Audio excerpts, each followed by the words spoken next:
설날이 오니까 이 손주들이 제일로 좋아하더라고요. 첫째 좋아하는 것이 한 살 더 먹는다는 거예요. 우리 어르신들도 한 살 더 어르신 되셨죠? 축하드립니다. 한 살 더 먹는 것이 우리 손주도 6살 됐는데 언니 됐대. 언니. 유치원 가면 언니라고 하는 애들이 있는가 봐요. 언니. 아, 그렇게 좋아요. 언니 돼가지고.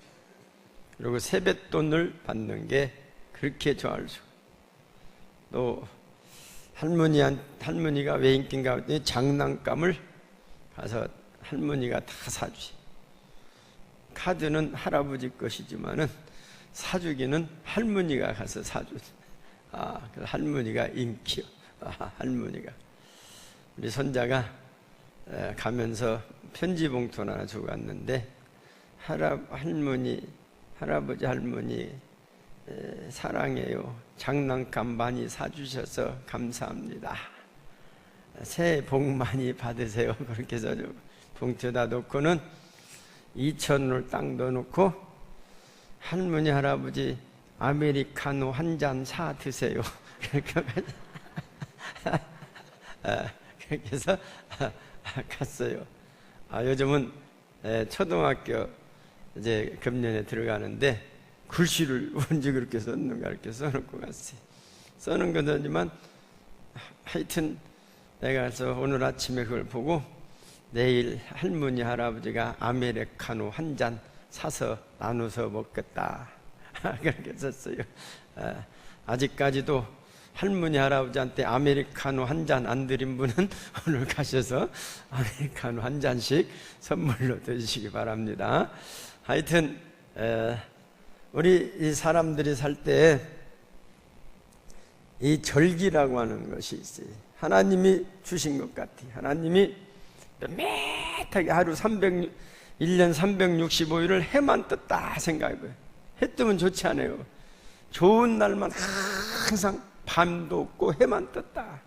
어떻게 살겠어요? 또 지겹다는 게 어떤 데는 또 하나님 밤만 있다. 어떻게 살겠어요? 이 지구에 보면 저쪽 러시아한 게 백야라고 하는 것이 있어요. 낮이 몇 달 동안 낮만 있는 낮만. 이쪽 가면 몇 달 동안 밤에만 있는 거예요. 그래서 살기가 참 힘들다는 거예요. 그래서 해가 어떤 날 이렇게 차를 타고 지나니까 저 멀리서 바다 옆에서 명방 나체들이 많은 거예요. 그 안내자 그거 쳐다보지 말라는 거예요. 왜냐하면 그분들은 일광욕을 해야 산다는 거예요. 우리가 잘 모르니까 나체. 그 사람들은 햇빛 떴을 때 조금이라도 햇빛을 더 받아야 살기 때문에 그 풍토리야. 그 나오면 다 했어요. 제가 샌프란시스코에서 공부할 때 보니까 그 오클랜드에서 어학훈련을 몇 달 받았는데 공부하고 딱 나오니까 그 여대생들이 미국 여대생들이 수영복만 쫙 입고 수영복 비키니 수영복 입고 쫙 누웠어요. 잔디바도 깜짝 놀라서 목사님들 나오다 다 들어갔어요. 이게 웬일이냐 그랬더니 아니요, 걔들은요 점심시간에 일광욕을 해야 살기 때문에 그게 풍토라는 거예요. 점심 빨리 먹고 우리는 가서 그냥 막 놀고 뛰어노는데 걔들은 빨리 햇빛 떴을 때 수영복 어쨌든 가릴 만큼만 가리고 몸이 많이 나와가지고 일광욕을 해야 이게 산다는 거요. 우리는 얼마나 감사해요. 사시사철 하나님이 그냥 적당히 주셨어요. 너무나 추워도 겨울에 추워도 여름 생각하고 참으라 그래. 여름에는 또 얼마나 덥습니까? 이렇게 우리는 겨울도 주시고 봄도 주시고 사시사철을 주셔서 얼마나 살기 좋습니까? 그래서 우리나라를 살기 좋은 삼천리 금수강산이다 그렇게 했어요. 그런 줄 압니까? 사시사철 금수강산. 올림픽 올고 있는데 우리는 하계올림픽도 오지만 동계올림픽도 얼마나 좋습니까? 영하 15도. 거기 가서 막 얼음이 얼으니까 눈이 오고 오니까 거기서 동계올림픽 훈련들을 할 때가 우리나라에 다 있어요. 얼마나 어디 뭔 자마이카 선수들 왔는데 거기는 모두로 나왔는가 모르겠어. 1년 12달 눈 한 번 안 온대. 근데 거기서 동계 올림픽 선수로 나왔어요. 거기 가서. 우리가 보면 하나님이 얼마나 우리에게 축복하셨는가. 우리는 축복받은 줄 알고 살아가시기 바랍니다. 우리는 진짜 축복받았어요. 이는 절기들이 있고, 또 나라마다 절기가 있어요. 또 성경에도 절기가 있어요. 왜 이런 절기를 주셨냐? 밋밋하게 사는 것보다 이렇게 절기를 기다리면서 살아야 사는. 우리 설 돌아온다니까 우리 여전도에서 한 달 전부터 이번에는 뭐 살까, 멸치를 몇 포대 살까, 그렇게 막 의논하는 것 같아. 갖고 사다 놓고 누가 사올까, 어디서 사올까. 이런 맛이 있어야 살지 밋밋하게 살아봐요. 우리 나라도 그렇게 하고, 우리 교회력도 절기를 하나님 주셨어요. 우리 교회력은 언제부터냐면 예수님 오신 소위 대강절, 대림절, 이때부터 교회력이 시작이 돼요. 그래서 교회력은 12월 1일부터 나와 있어요. 제가 우리 총회에서 준 교회력을 하나 받아갖고 있는데 작년에 12월 달 달력을 넘긴 거 없어? 이거 어디로 가버렸다냐? 그랬더니 새로운 달력에 12월 달이 있어요. 12월 달부터 11월 말까지가 1년이요. 그래서 우리 교회도 한때 몇 년 동안 회계 연도를 12월 1일부터 11월 30일까지 회계 연도를 해서 돌리니까, 그걸 모른 부서에서, 어떤 부서에서는 12월 달 돈 타러 왔어요. 밀린 놈 달라고. 그건 다 끝났다. 내년 예산서 가져간다. 큰일 났네요. 내년 예산서 이거 어떻게 한대요? 몇 년 이렇게 했는데 자꾸 이게 선생님이 바꾸고 부장 선생님이 바뀌니까 또 잊어먹어. 그래서 이게 회계 연도를 우리가 그럴 것이 아니라 그냥 1월 1일서 31일로 하자 해가지고 우리도 이제 1월 1일부터니까 혼동이 안 돼. 이게 절기가 있어. 그래서 우리 교회력도 대강절하고 이제는 또 돌아오면 부활절을 중심으로 해서 사순절이 있다. 이런 절기를 하나님이 주셨어요. 사순절. 부활절은 항상 날짜가 틀리지죠. 왜냐하면 부활절은 양력 춘분을 기준으로 해서 음력으로 부활절 날을 정해요.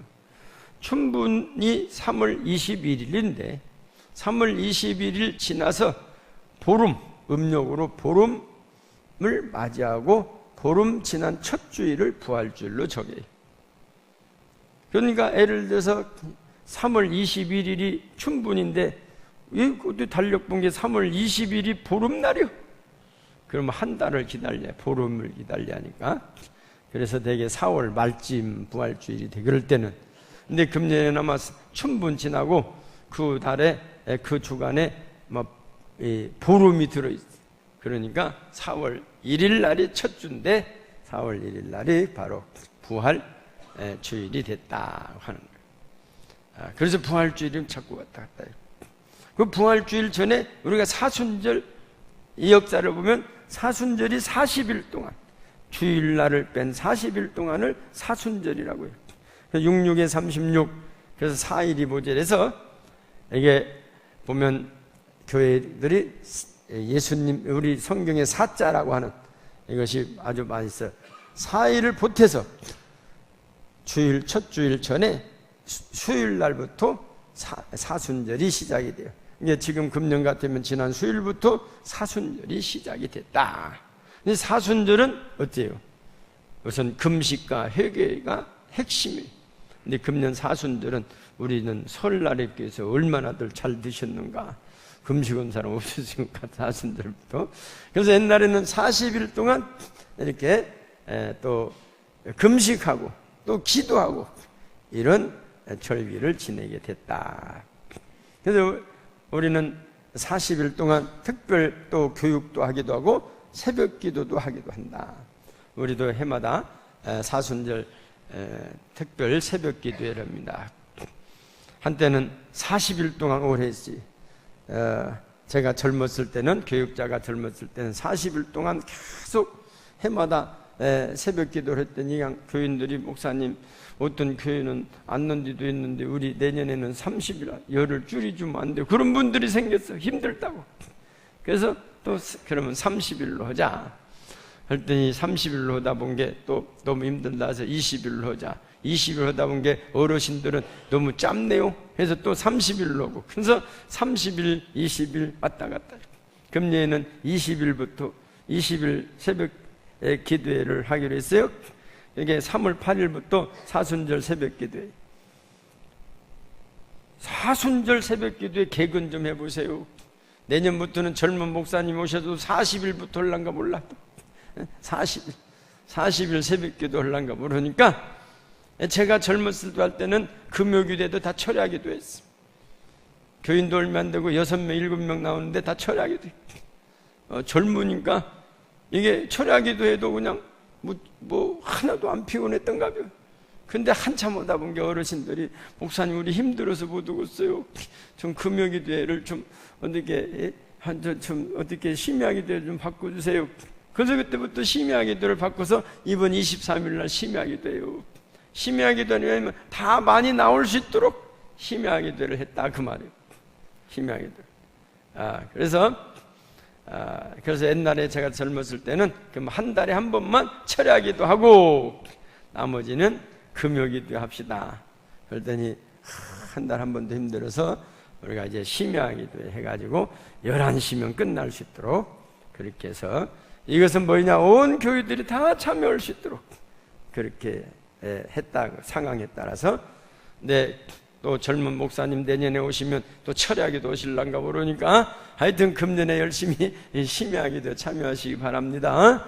열심히 참여하시고 많이 참여하시고 교회 절기가 그렇게 해서 금년에 사순절이 시작이 되게 됐다고 하는 겁니다. 이 사순절은 뭐네 해도 회개와 금식과 모범적인 신앙생활을 모토로 하고 있다는 거예요. 핵심이 그거예요. 회개하고 금식하고 모범적인 신앙생활 하는 거. 이것이 사순절의 핵심이다 그 말이에요.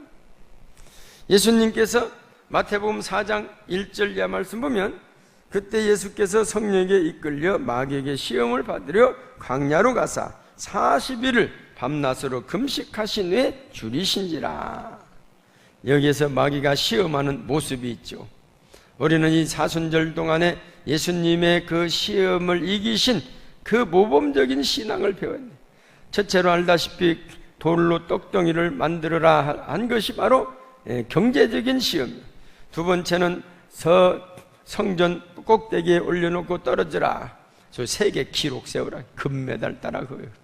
그것은 명예죠. 이 금메달이 대단한 명예입니다. 병예죠.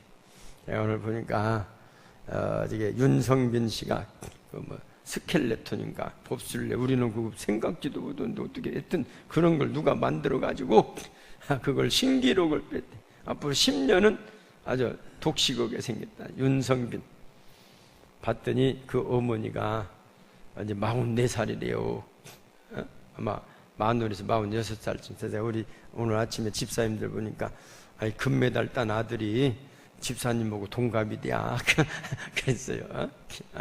이렇게 젊은 아이들이 가서 따는 거예요. 금메달도 내가 20세 전후에서 많이 따지 않습니까? 막 빙판 돌리는 애들이 뭐 고등학교 3학년도 있고 그렇게 있어요. 그래서 어쨌든 명예는 이 금메달이 대단한 겁니다. 세계적으로 한 명이라고 생각해봐요. 대단한 거죠. 그러니까 국가에서도 금메달 따면 연금을 줘요. 죽을 때까지 얼마씩 죽었다. 우리는 적다고 너무 적다고 얼마씩 죽었다. 그래가지고 세우고 예수님은 이런 명예적인 시험도 다 이기다는 것이 거기에 유혹되지 않았다. 또 하나는 높은 산에 온 그 전 이렇게 온 그 세계를 보이면서 자기한테 저러면 그걸 죽었다는 거예요. 그런데 예수님은 그 권력적인 것도 이기셨다는 거예요. 근데 이게 보면 공통점이 있어요. 마귀가 우리를 시험하는 공통점이 뭐냐면 쥐 것도 아니요. 천하 만물이 두 겁니다. 하나님의 것인지 쥐 것이냐 하는 그것이 마귀의 특성이 자기 것도 아닌데 다 자기 것인 양 이렇게 생각하고 자기 것인 양 이렇게 소유하고 살아가려고 하는 것이 마귀예요. 요즘 우리나라가 미투 운동이 일어났어. 서지현 검사의 그 양심선언으로 그래서 미투 운동이. 그걸 제가 가만히 보니까 이 갑질, 권력이나 가졌다고 하는 이 갑질을 하는 사람이 자기 밑에 부하들이 다 자기 걸로 생각이 돼. 다 자기 걸로. 여자는 뭐 자기 걸, 자기 소유로 생각. 그 밑에 쓰는 돈도 자기 소유로 생각. 아무 때나 막 갖다 쓰는 거예요. 그래서 자기 것도 아닌데 자기 것인 양 생각하고 사용하는 것이 이게 마귀의 이게 속성입니다. 다 하나님의 것인데 쥐 것이라고 하고 다 죽었다고 하고. 예? 우리는 이런 내 것은 내 걸 아닌 걸 가지고 탐낸다고 하는 것, 내 걸 아닌 걸 가지고 내 마음대로 한다고 하는 것은 이게 마귀의 속성이라고 하는 것입니다. 예수님은 이런 시험에서 다 이것을 이기게 됐다고 하는 것입니다. 뭐 예수님은 예수님인 게 이겼다고 하지만 신앙의 이 성경에 보면 신앙인들이 많습니다. 다니엘 어떻습니까? 다니엘이라는 사람은 바벨론 포로로 잡혀갔어. 그러지만 그는 어디로 가든지 나는 하나님을 믿는 유대인이다. 유대인으로서 우리 민족은 유대인이고 유대고 나는 유대인으로서 하나님을 섬긴다. 이런 신앙의 자부심을 가지고 산 게 다니엘이에요. 그런데 포로로 잡혀가서 보니까 이 보통 머리가 아니에요. 다니엘이 신동이에요. 신동. 그러니까 그 왕이 이름을 바꾸면 이제 유대인이 아니라 너는 유대인이 아니라 바벨론 사람이다 하고 시켜요. 근데 바벨론 사람이라면 우상을 섬기거든. 근데 나는 아닙니다. 나는 하나님만을 섬기는 사람입니다. 그것을 믿음을 그 포로로 잡혀간 다니엘이 그 믿음을 지킵니다. 결국은 사자굴까지도 들어가지 않습니까? 사자굴에 들어간다 할지라도 자기는 믿음을 지키. 이런 다니엘의 신앙을 우리는 본받아야 한다고 하는 것입니다.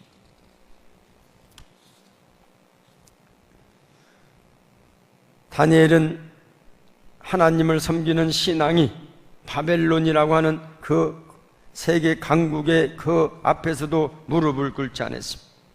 다니엘이라고 하는 것은 이름이 엘은 하나님을 뜻한 하나님의 사람이라는 것입니다. 엘이. 그런데 이 바벨론에서 이름을 바꿔서 벨드사살이라. 그러니까 엘의 사람이 아니라 벨의 사람이라 이거예요. 이제는 바벨론 사람이다. 그런데 그러지만은 다니엘은 아니다. 나는 하나님의 사람이다. 이것을 지키게 됐다고 하는 것입니다.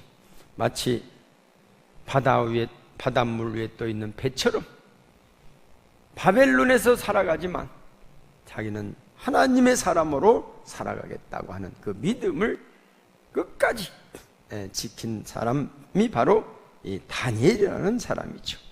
우리는 사순절을 통해서 이런 모범된 신앙인들의 신앙을 우리는 배워야 한다고 하는 것입니다.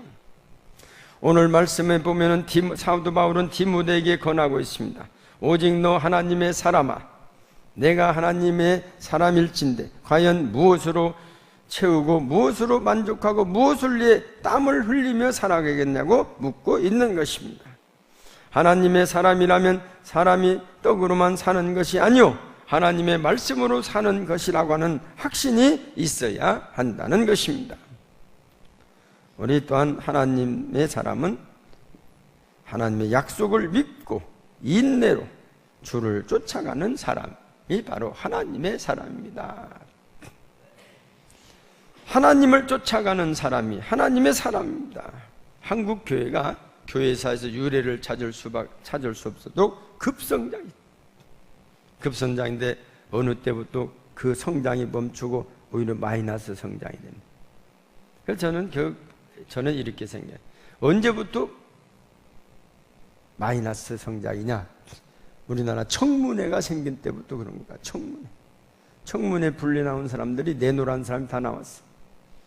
처음에 청문회 한다 해서 얼마나 고속도로에 차가 없다고 할 정도로 겁나게 우리나라가 거의 다 그걸 보고 있는데, 나온 사람들이 손에 얹고 나는 어디 교회 장로요, 나는 하나님을 믿는 사람이요, 그런 사람은 60% 이상 돼. 그래서 그분들이 정말로 진실되게 말했다면 기독교의 신뢰도가 얼마나 올라갔습니까? 비록 죄를 지었지만 나는 죄를 지었습니다. 내가 높은 권자에 있을 때 뭣도 모르고 죄를 지었는데 나는 이 죄의 응분의 대가를 받겠습니다. 그랬더라면 사람들이 역시 기독교인들은 정직해, 믿을만해, 맞아, 그런 자리에 있으면 죄 안 질 수가 있겠어? 저런 사람은 용서해 줘야요, 가두더라도 사면해 줘야요. 아마 그랬을 거예요. 근데 나는 죄가 없습니다. 잘못한 것이 하나도 없습니다. 이 성경에 손을 얹고 맹세하는데 죄가 없습니다. 이런 사람들이 나오다 보니까 며칠 지나가다 보면 그 나쁜 놈이네, 증거가 다 나왔는데 저게 장로요, 저렇게 거짓말을 자려? 그러고는 이 기독교 신뢰도가 뚝 떨어져 버렸어. 그때부터 복음이 부흥이 안 됩니다. 그래가지고 그걸 회복하기 위해서는 언제 걸릴란가 모르겠어. 언제는 그걸 반드시 우리는 회복해야 하는. 지금 나이 든 분들한테 회복하기가 힘들으니까 젊은 사람들한테 회복을 해야 하는데 오히려 젊은 사람들이 더 멀리 떠나가고 있는데, 우리 기독교의 위기가 왔다고 하는 것입니다. 우리 그리스도인들은 믿을만하다. 그리스도인이라고 하는 뭐입니까? 이름이 믿을만하다. 저 사람은 그리스도인이라는 건 저 사람은 믿을만하다. 제가 신학교 다닐 때만 해도요, 70년대 후반까만 해도요, 우리 교수님이 한번 그리 장로라고 이 명함만 내놔도 다 믿었대요. 그건 뭐 다른 보증이 필요 없어. 어느 교회 장로다 하면 다 믿어줬다는 거예요. 그러니까 70년대 엄청나게 교회가 부흥했어요. 장로면 다 믿었다. 근데 이것이 이제 다 뒤바뀌어져서 이제는 목사도 못 믿는 시대가 돼요. 그러니 어떻게 이것이 부흥이 되냐 하는 것이죠. 우리는 이런 신뢰도를 다시 회복해야 합니다. 하나님의 약속을 믿고 우리는 회복해야 하는, 사순절을 통해서 이런 신앙을 우리는 회복하는 신앙이 되어야 한다고 하는 것입니다. 우리는 인내하며 하나님의 약속을 믿어야 한다고 하는 것입니다. 이 막스 베버라고 한 분이 하나의 한마디로 사회주의, 기독교 사회주의 학자인데, 프로테스탄티니즘과 자본주의 윤리라고 하는 책을 다루면서 그분이 스코틀랜드 장로교를 연구한 것을 실었어요.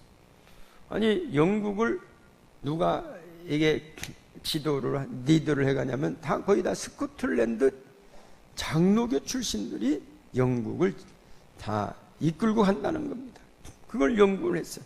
어떻게 해서 스코틀랜드 장로교인들이 그렇게 나라를 리드하고 가는가 연구를 했는데, 그 연구의 결과가 뭐냐면 어머니의 모유병에서 찾았어요. 아기를 낳아서 아기들에게 젖을 줄 때 어머니 젖이 없은 게 우유병을 주는데, 이 스코틀랜드 그 장로교의 어머니들은 하루에 4시간에 한 번씩 6번만 모유를 주더라고요. 4시간에. 근데 아기가 아무리 울어도 젖을 안 준다는 거예요. 그러면서 이것이 거기서 아이가 어려서 인내를 배웠다는 거예요. 인내. 참아. 그래서 6시간마다 한 번씩, 4시간마다 한 번씩 젖을 먹는 거예요. 아무리 배가 고파도. 그래서 그때부터 인내할 수 있는, 아이가 인내할 수 있는 그런 훈련이 됐다는 거예요. 또 하나는 약속을 뭘 하는데, 약속을 뭘 사두려고 하면 절대 그때 안 사주고 약속을 한다는 거예요. 아가야, 내가 사줄게. 언제 사줄게? 네가 뭘 하면 사줄게. 그래서 반드시 약속을 지켜준다는 거예요. 그래서 어렸을 때부터 약속은 반드시 지키자는구나. 그래서 약속을 지키는 이런 훈련을 받았다는 겁니다. 이 어머니들이 그런 훈련을, 두 가지 훈련을 딱 시켰는데 이 아이들이 커서 인내와 그 다음에 약속은 반드시 이루어진다. 그래서 성경의 약속은 이루어진다는 이 성경의 말씀을 의지하고 신뢰하게 됐다고 하는 겁니다. 그래서 이 스코틀랜드 장로교 출신들이 사회에 나와서 인내하고 또 약속을 지키는 사람이 돼서 다 신뢰를 받아서 사회 지도층이 다 됐다고 하는 그런 연구 보고서가 나오게 된 것입니다. 우리는 이 사순절을 통해서 인내할 수 있는 것, 또한 이 사순절로 해서 하나님의 약속을 믿는 이런 신앙을 회복해야 한다고 하는 것입니다. 또한 겸손한 사람이라는 것입니다. 마태복음 11장 29절 보면 나는 마음이 온유하고 겸손하니 나의 명예를 메고 내게 배우 그리하면 너희 마음이 쉼을 얻으리라. 예수님께서는 공생애 동안 나는 무엇이다 하는 말씀들을 많이 했습니다. 한마디로 나는 길이요 진리요 생명이다. 나는 마음이 온유하고 겸손하다. 인품은 교만이나 겸손이냐에 달려 있기도 합니다. 하나님 앞에서는 늘 겸손해야 합니다. 하나님 앞에 교만한 사람은 망하는 사람입니다.